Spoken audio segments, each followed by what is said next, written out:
17. Welcome to all of you who are watching online as well. And speaking of that, I want to make a little bit of clarification from last week. Derek Robinson is also teaching during the same hours that I am, and he sent me an email this week about some of the comments last week about Melchizedek, the king of Salem.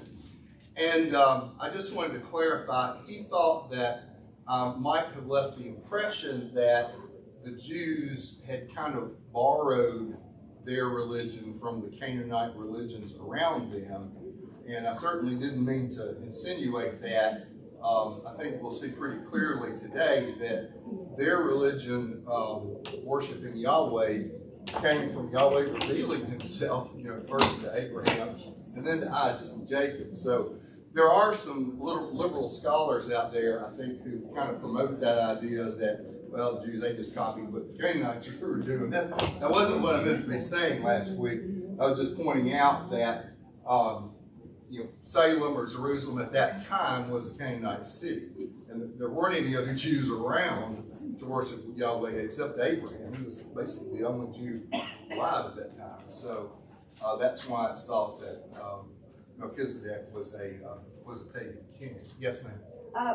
You said that I was shocked. I guess I have totally misunderstood all of my life because I thought Melchizedek was just kind of a person, kind of like Paul, a person out of season, and that he worshipped Jehovah God. That it was El Elyon. El Elyon. Yeah, and the other thing. What is that? What God did you go into? God Most High. Pardon? Elyon means God Most High.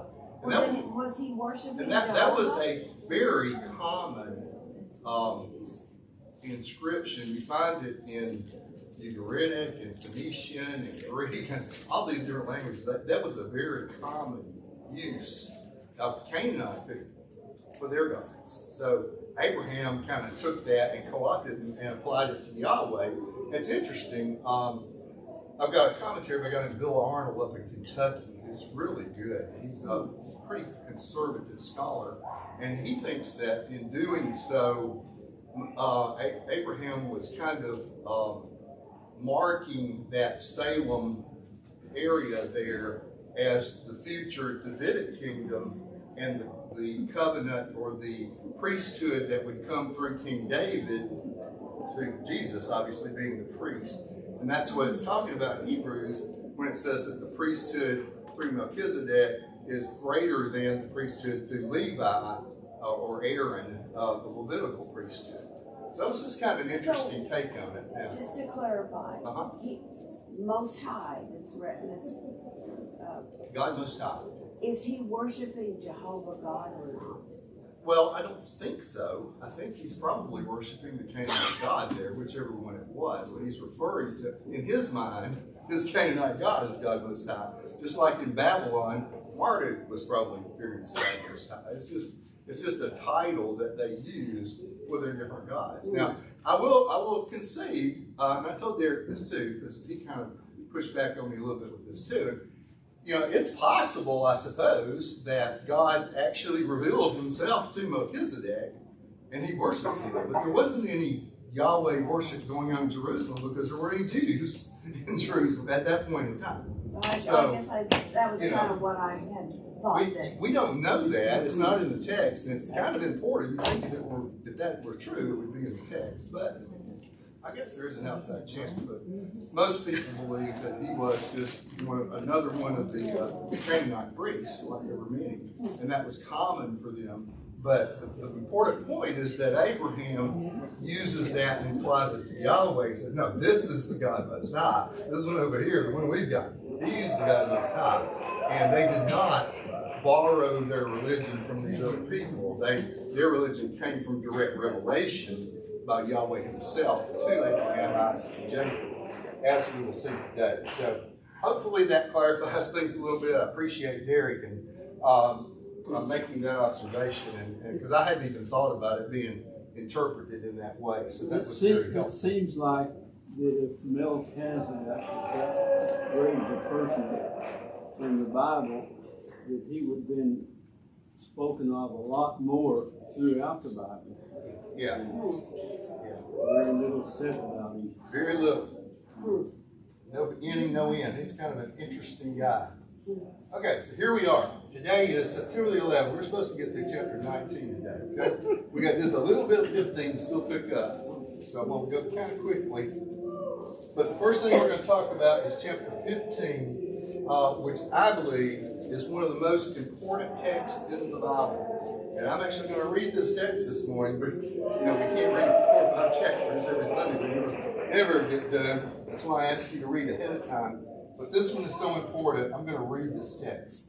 I think this is just critical. Genesis chapter 15. After these things, the word of the Lord came to Abram in a vision. Fear not, Abram. I am your shield. Your reward shall be very great. But Abram said, O Lord God, what would you give me? For I continue childless, and the heir of my house is Eliezer of Damascus. And Abram said, Behold, you have given me no offspring, and a member of my household will be my heir. And behold, the word of the Lord came to him. This man shall not be your heir. Your very own son shall be your heir. And he brought him outside and said, Look toward heaven and number the stars, if you are able to number them. Then he said to him, So shall your offspring be. And he believed the Lord, and he counted it to him as righteousness.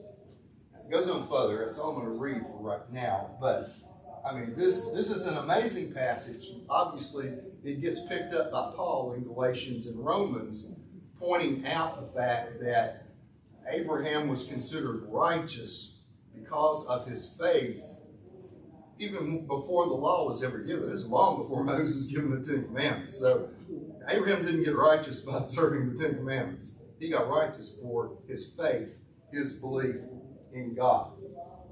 So this is a covenant that God is making with Abraham. Who did God make the first covenant with? You may remember? Noah. Very good. So a covenant basically is an agreement between two parties with stipulations and provisions. You do these things, I'll do these things. Noah, you build an ark, I'll put you on it and save you from the flood. Abram, you're going to have all these children and everything, but you're down here later. I want you to live the right way. So this is the first covenant. A couple of interesting things there in 15:1, where it talked about, I am your shield. Fear not, Abram, I am your shield, your very great reward. Back up in 14, verse 8, 18. This is where he quoted Melchizedek and said, Blessed be Abram by God Most High, possessor of heaven and earth, and blessed be God Most High, who has delivered you from your enemies. That's another one of those Hebrew play on word things. The delivered you part back in chapter 14 is, read that right, Megon, and the shield is Megan. So, again, you can kind of see how he uses that little similarity in language to play on words there to point out that the shield is part of the deliverance that God provides. So, Abram is concerned because his only heir, he has a guy named Eliezer from Damascus. Damascus is in Syria. So this guy is a Western Semite kind of guy, right? He's not where Abraham's from by any means. But it was fairly common in that time, if you didn't have an heir, to ask someone to be your heir, and they would kind of provide for you, take care of you during your life, and then at the end of your life, they would then become your heir, since you didn't have a child to necessarily pass it on to. So this is kind of a common sort of thing. And of course, God says that, no, he's not going to be your heir. You will have a son who will be your heir. So he really promises him in this covenant two things. He promises him progeny. It's going to be like the stars. You got that many kids. Yeah. Can you imagine?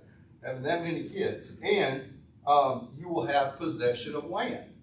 So that moves us into the next one.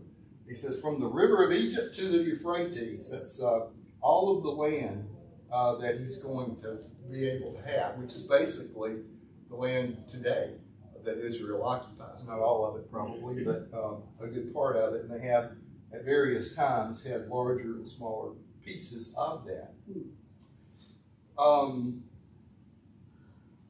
But the key thing, I think, is in verse 6, A and B. Let's see if I can get back over there. So he shows them these stars, says that's how many kids you're going to have. In verse 6, we have, and he believed the Lord, and he counted it to him as righteousness. So we have two pieces here. One, Abraham believed the Lord. And that is not an intellectual belief. It's not like, okay, God, you said that, I got it. It's not that at all. It's a trust. In fact, the verb form there is he kept on believing. He didn't just say, okay, I got it. I might have a lot of kids. No, he kept on believing. The guy is 80-something years old. Any of you people in here in your 80s ready to have kids again? A little mind-boggling, isn't it? No. Just a little mind-boggling. You're gonna have not just a kid, but all these kids. It means the stars. I mean, he believed God. He really believed that, and then God credited it to him as righteousness. That's the other half. Is God's response. That credit is like an accounting term.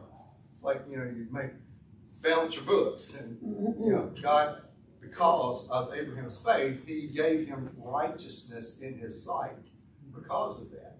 Now, I don't know about you, but this is where I struggle a little bit in my faith. Because I believe in God. And I believe God can do anything. But sometimes it's hard to believe that he will. He can do, but will he do? And Abraham not only believed that he could give him that many, he believed that he would give him that many. And he continued to believe that. So that's the difference in God can do versus God will do. And I don't know about you, but I just struggle a little bit with the will do part. Especially in situations like Lauren's where, you don't physically, you wouldn't really expect her to get any better. I pray for her to get healed, and I know he can. I keep reminding him every day, you made those brain cells that are dying, so you can fix them, right? You trying to say something? Yeah. Before you got your eye fixed, when I prayed for you, I would say, I know that you can, Lord, and I believe that you will. There you go. You got better faith than I do. So it's just hard sometimes, especially in situations like hers, that, to really have that faith to believe not only that he can, but that he will. That's the kind of faith that Abraham had, and that's the kind of faith I would like to have. So, work in progress, I guess. But it's always his will be done. Yes, it is. And that's what you have to accept. That's true. You can pray for it and ask it, and will it be done? If it's his will, it will. That's right. But otherwise, it's his way. Yep. We don't change that. That's right. Bob? James, in reference to asking for wisdom, says to ask for wisdom with no doubting, not doubting, that you get it. Right. So That's that same idea of having that trust. Not an intellectual belief, but a trust and a faith. So, good point. Okay. I love this cartoon. This is Lot and Noah.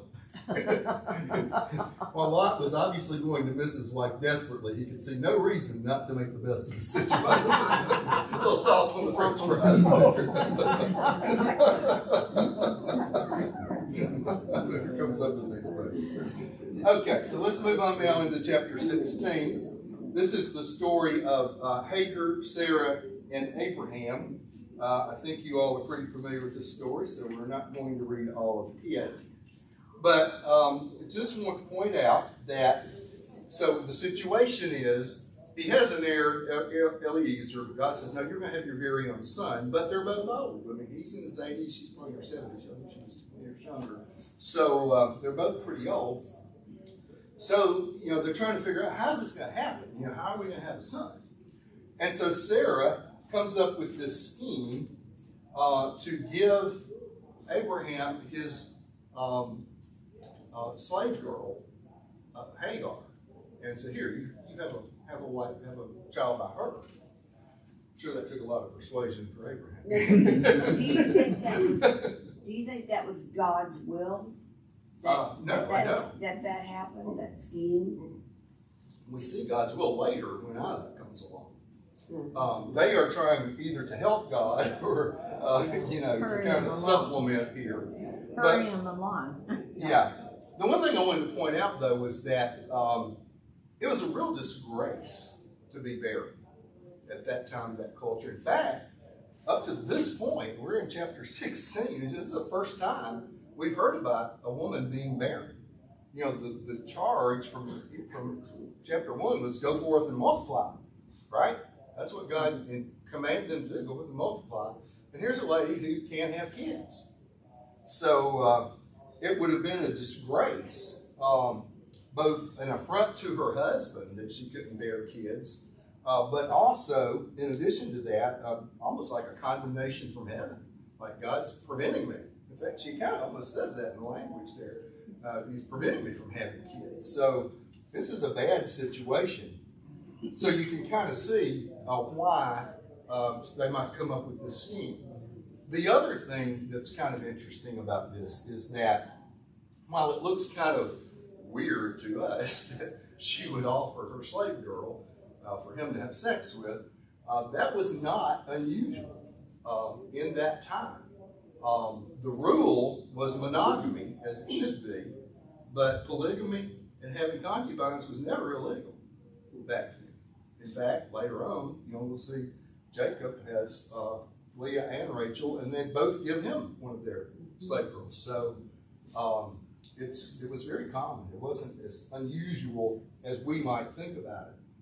What does this say about the faith of Sarah? She's listed in the faith chapter. Yes, she is. She is. She has this lapse, yep. And then later on, she laughs when she's told she'll have children. And Abraham has his gifts too. I mean, he has some problems. We'll see one later on with them.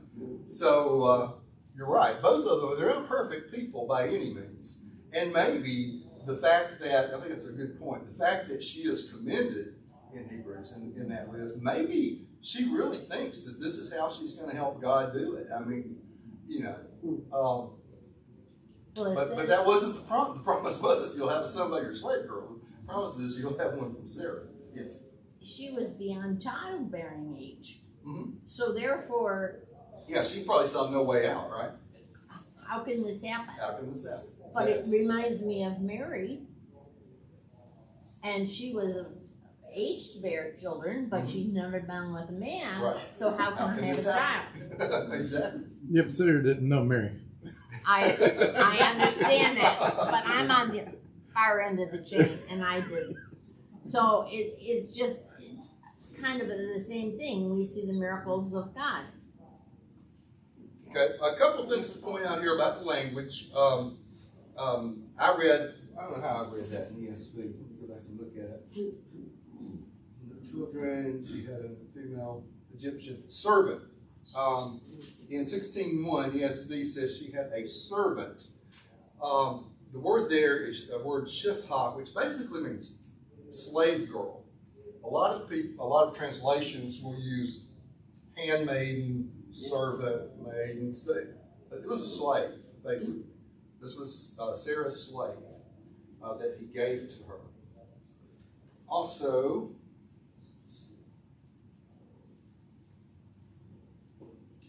this is kind of an interesting, one of those kind of sound alike things too, Ibn, where she says to Abram, behold, the Lord has prevented me from having children. Go unto my servant. It may be that I shall obtain children by her.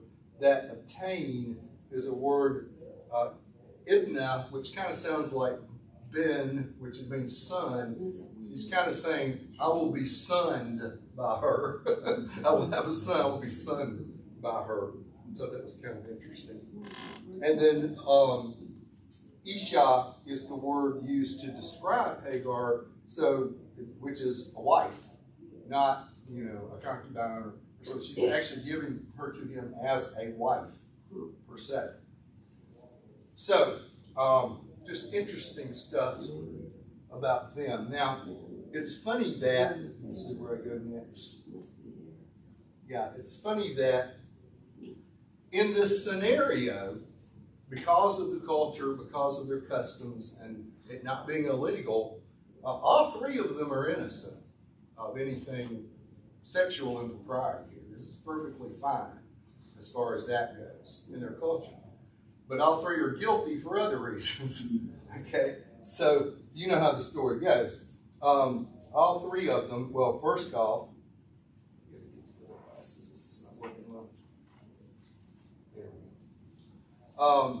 first off, Hagar is guilty because she failed to respect Sarah. I mean, she kind of dissed her after all this went on. Abraham didn't do a very good job of managing his two wives, right? He's kind of a coward. He kind of let Sarah do whatever he wanted with Hagar. And then Sarah dealt harshly with Hagar. So all three of them are at fault because of those things.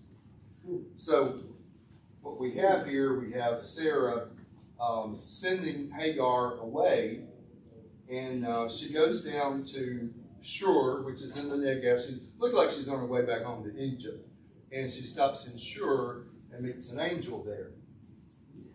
And it's funny that this is in 16 now, where initially he's referred to as an angel in verse 7. Later in verse 13, she calls him Lord. She calls him Yahweh. So The word she uses is Yahweh. yeah, it's Yahweh. So it's really kind of interesting. I guess she perceives him initially as an angel, but then she recognizes maybe that he is the Lord. But she basically gets three commands there. He tells her to go back to Sarah and submit to her. Interesting thing about that word submit, it's the exact same word that's used previously when it says that Sarah mistreated Hagar, or didn't treat her right. So she's saying, go back to the mistreatment that you just received. She was a slave. She was a slave. She was a slave, right? Well, you don't get to know.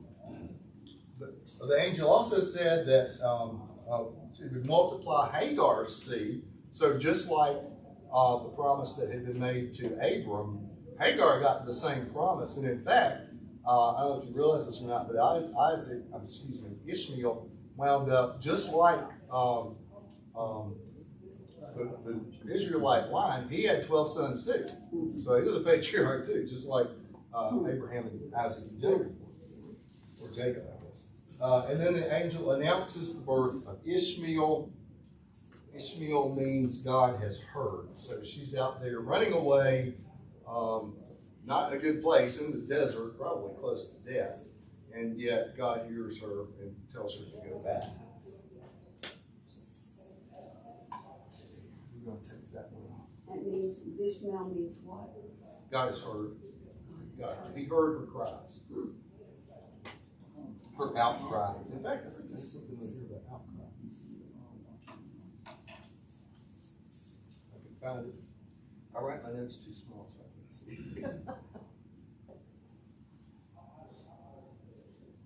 The outcry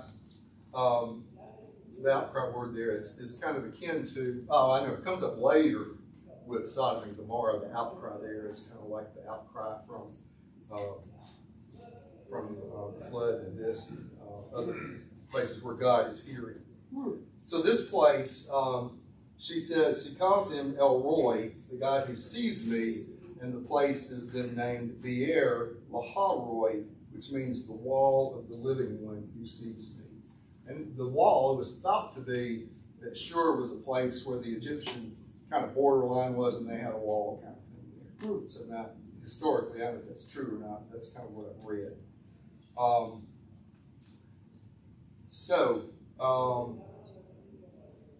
We're in 17. Hey, Richard? Yes. Before you get out of 16. Yep. It was also said of Ishmael that he'll be a wild donkey of a man. Oh, yeah. And his hand will be against everyone, and everyone's hand against him. Mm-hmm. And then in chapter 25, it's describing the descendants of Ishmael. And it said they lived in hostility toward all their brothers. Yep. And it's still. And it's still going on. Yeah. This is the beginning of the Arabs. Yeah. Ishmael was the first Arab, okay? So you've got Jews and Arabs, and they're still fighting each other. We go to Jerusalem this morning, got the same thing. Hadn't changed a bit. Good point, Herschel. Okay, 17. We have another covenant. This is the covenant of circumcision. Well, later it will be the first part. It just kind of reiterates God's covenant with Abram. You're going to have progeny, you're going to have lots of kids, and you're going to get land, all that land from the river in the Nile up to Euphrates, or the river in Egypt. You know, what I read, most scholars don't think that's the Nile. To me, that would be the most logical thing. But most scholars think it's another smaller region and then a river in the northeastern part of Egypt, but we don't know, so it didn't really matter. But you got a lot of land. The commandment of circumcision comes here in this chapter, and then the promise that Sarah will have a child herself. So in the first part there in 17, I'll read just a little bit of this. When Abram was 99 years old, the Lord appeared to Abram and said to him, I am God Almighty, walk before me and be blameless. The walk before me there is the same language that was used back of Enoch when he walked with God. So he's asking of Abram, you do the same thing Enoch did. You walk with me. Now, Abram wasn't taken up like Enoch was, but it's interesting that language is the same. Also, this is the place where their names are changed. So Abram, whose name had meant exalted father, now gets called Abraham, which means the father of multitudes, or the father of many nations, however you want to take that. That's another kind of play on words because the Raham of Abraham sounds like Haman, which in Hebrew means multitude. So he's kind of mixing words there to make Abraham's name. Sarah's name gets changed too, from Sarai to Sarah, although the meaning of both of those is princess. So it doesn't really change the meaning of her name. And she is something of a princess. So that leads us up to the institution of circumcision. These are the fine tools that they used. This makes us guys a little squeamish looking at these things. But a couple of interesting things about this. He commanded, for one thing, I should point out, is that circumcision also was not uncommon. It was used by pagan people too. Some, not all. Not the ones in Babylon and over there, but there were some other places that did circumcision besides Jews. But mostly in those other places, circumcision was done at puberty. Whereas here, he says, I want you to circumcise them on the 8th day. So why do you think he wanted them circumcised on the 8th? I think this is interesting. Why would he want them circumcised on the 8th day? So they would be rested for the mayhem to follow. Sorry, James. Medically, I've read that. Yes. Go ahead. Blood clotting is at the height. Yeah.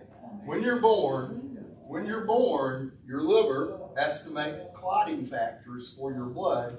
And guess when those clotting factors are all formed? 8th day. On the 8th day. If they had done this on the 7th day, they would all bled to death. Mm-hmm.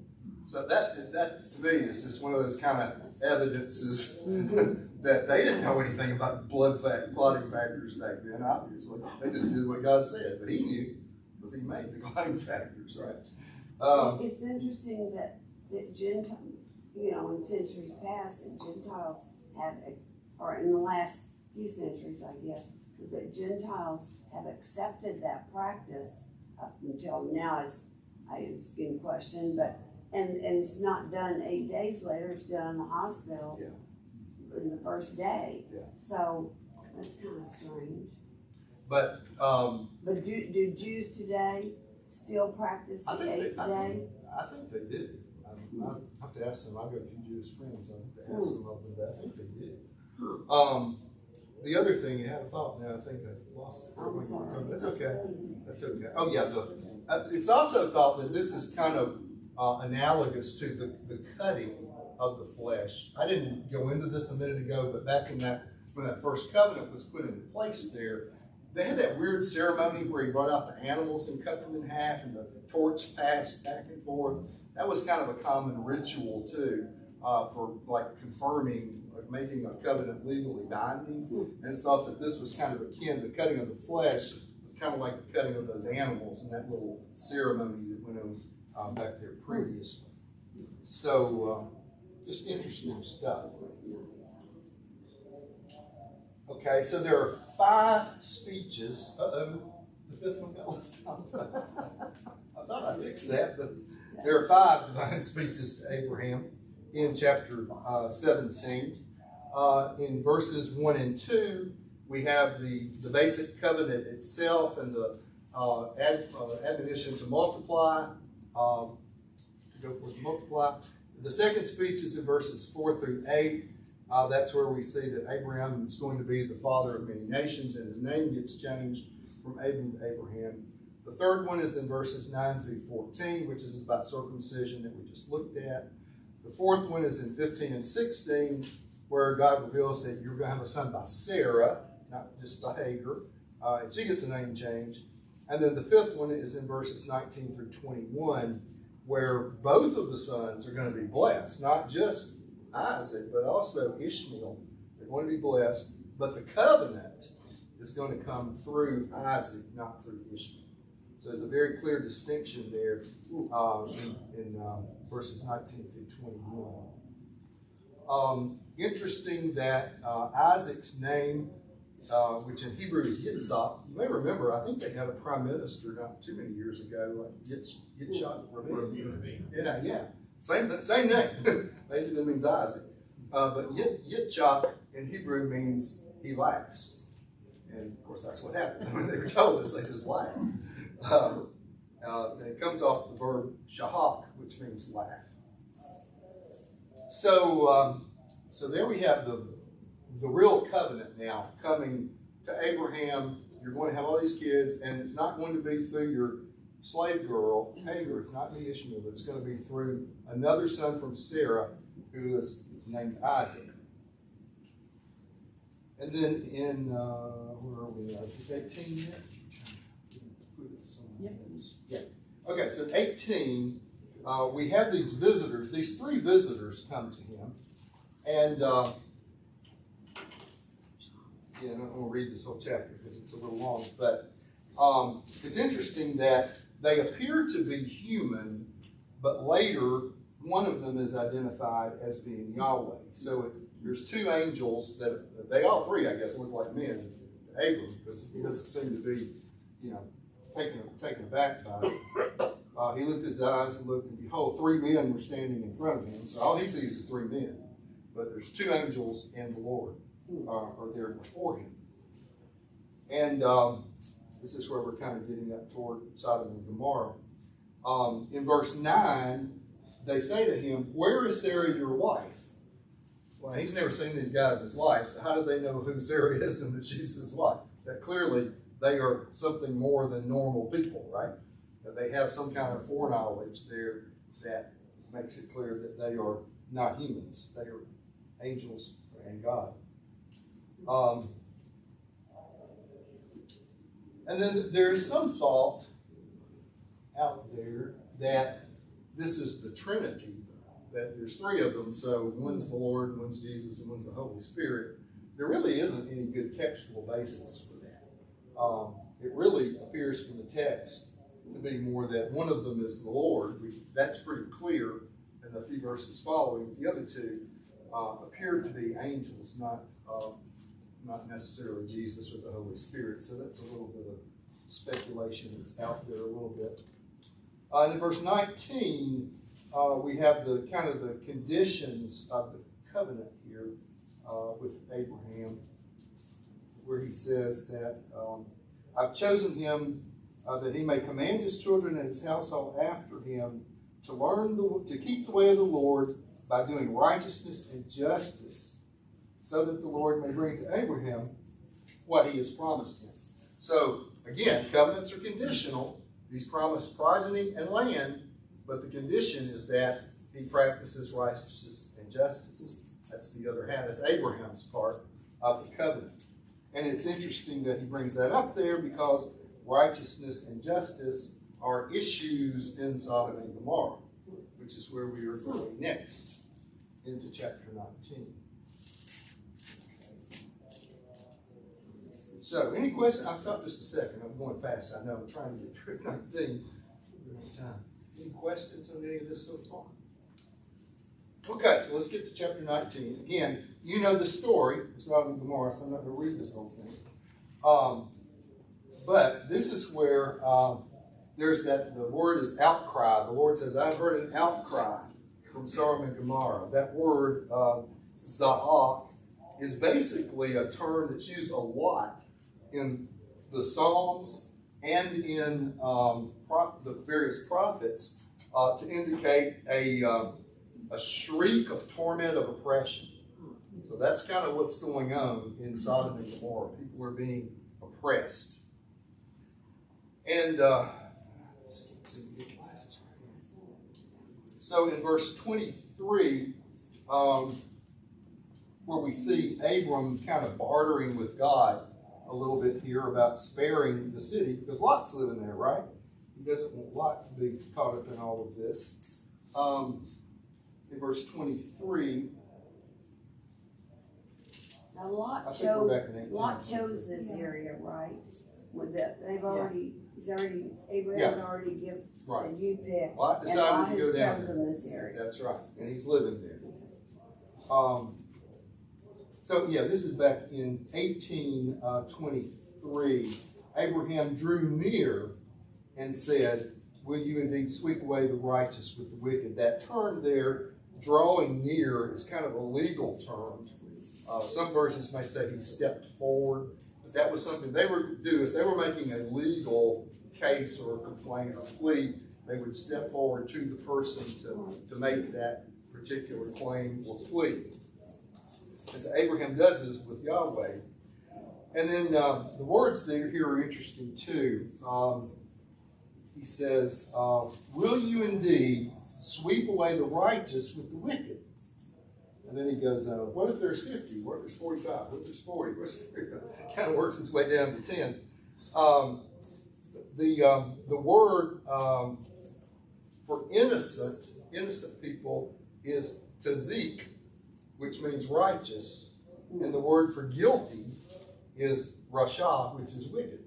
So innocence is associated with righteousness, and guilty is associated with wickedness.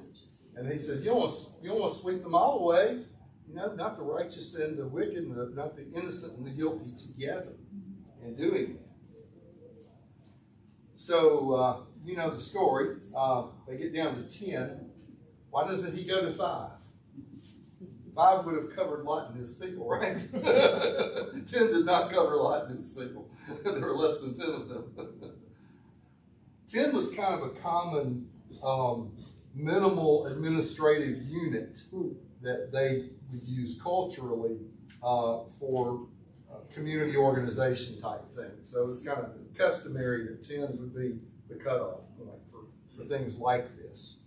And obviously God knew he was going to destroy it, so he wouldn't go to 5 anyway. So, but what was the sin of Sodom?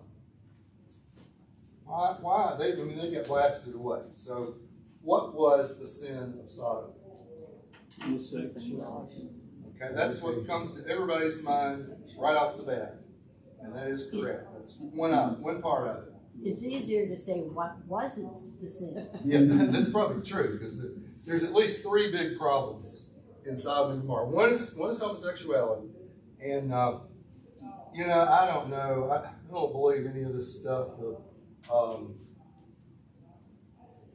people come up with reasons to kind of make it different, make it like it's okay today. That people will say, well, that was like gang rape. It wasn't like two consenting adults. Well, the Bible doesn't say that. The Bible says it's homosexuality. There are plenty of places where it's condemned. So I don't buy into the idea that it's okay if it's two consenting people. That's not in the Bible. But that was clearly part of it. But it was a lot more than, a lot of times we associate Sodom and Gomorrah with homosexuality, but Sodom itself, that word is from that name of that town. So, but the other thing is that in Matthew 10, where Jesus is sending out the disciples, and he says, if anybody doesn't take you in, it's like Sodom and Gomorrah. So inhospitality was another thing, was that they were not very hospitable people. And you see what they're wanting to do to these angels. The angels want to sleep out in the square, and they're saying, "Oh boy, we can just take advantage of them." And they beat up Lot and try to break in his house and everything. So that's another thing, is inhospitality was an issue there. And then another thing is that they were pride and haughty people. Let's look at Ezekiel 16. I'm going to read this one just quickly.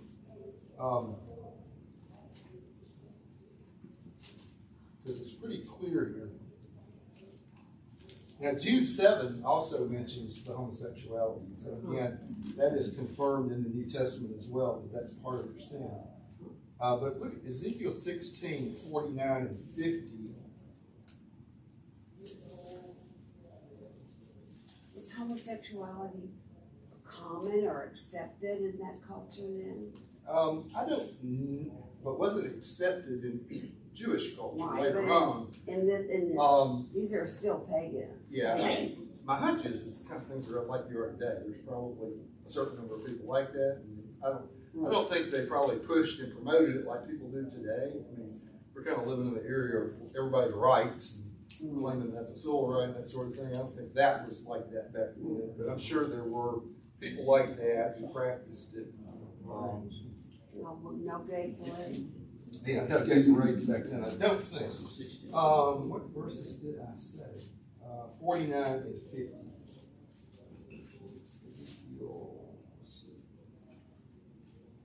Okay. So Ezekiel 16:49 says, "Behold, this was the guilt of your sister Sodom. She and her daughters had pride, excess of food, and prosperous ease, but did not aid the poor and needy. They were haughty and did an abomination before me." So the abomination is probably the sexual sin, but they also weren't very loving people. I mean, they oppressed their neighbors. They mistreated them. They had plenty of food and luxury and everything, but they didn't help the other people. So there's a lot of things going on there in Sodom, besides just the homosexuality. But it obviously was a big one. Yes. The Levite and the concubine story over at the end of Judges, I think. That's very similar. Yeah. That they came to a town and weren't accepted until this one guy came in from work and let them stay at his place. Yeah. But they were also homosexual. Yeah. In fact, I'm glad you said that, because you triggered another thought, something that I didn't really mention, or maybe we just haven't got to it yet. Hospitality was a big deal in their culture, in their time. And it was such a big deal that there was such a bond between the hospitable person and the guest that it took priority over everything. Which is why when they try to come get the angels, Lot says, "Well, here, take my 2 virgin daughters. You can have them." You think, what? Who would do that? I mean, but it was that big a deal to keep that bond of hospitality that he would give up his daughters to these men. So very important point there in terms of how important that is to them and to their religion. I feel like Sodom and Gomorrah were such depraved environments. They were. And every day, as this country sinks deeper and deeper into endorsing these aberrant behaviors, Right. I feel more and You're more closer like and closer we're to it. becoming more and more Just like Sodom and Gomorrah. Waiting for the fire and brimstone. Yeah, right. So in case you've never seen Lot and his wife, there they are. Salt shakers. Just about. I like the salt one better. Okay, so, Lot, obviously, we're gonna wrap up here. I went and lived in this little town called Zoar, which in Hebrew is Bela, which means little, it's a little place. That one, okay, so if you had never seen Lot's wife, there she is. She's still there. This is Jebel Asdam over in around the Dead Sea area. It's called Mount Sodom in Arabic. It means Mount Sodom in Arabic. So it's interesting that Lot's wife looked back, but Abraham looked forward. He looked forward to God's promises and what was coming. Lot's wife, on the other hand, looked back, and that's kind of where we find her. And we're reminded in Luke 17 to remember Lot's wife and to not, look back toward things. In fact, in Luke 9, Jesus said, anybody that puts his hand to the plow and looks back is not worthy. So this idea of looking back and kind of wanting to go back into the sinful situation, the sinful condition, is something that we're warned quite a bit about. Yes? It's not talked about very much. It's not even mentioned, but the Bible says the woman is the weaker sex. What? Is the weaker person. Or weaker than the man. Weaker.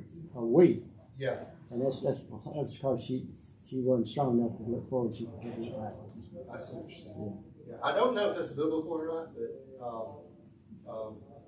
does anybody know, does the Bible actually say that women are weak? Yeah. Where? Somewhere. It's Well, we'll try to look. That's your task for next week. I know where the Bible says women are weaker, okay? Because in my mind, they were created pretty much on a par to complement each other. Yeah. So we'll see. It may be in there, I'm just not remembering at the moment. But guess what? We're caught up. We're where we need to be. I'll tell you what, Richard, I'll bet my life I know it went fast. Yes, sir. I'll bet my life on it. Okay. So next week, if you would, read Genesis 20 through 24, and we're going to pick up there.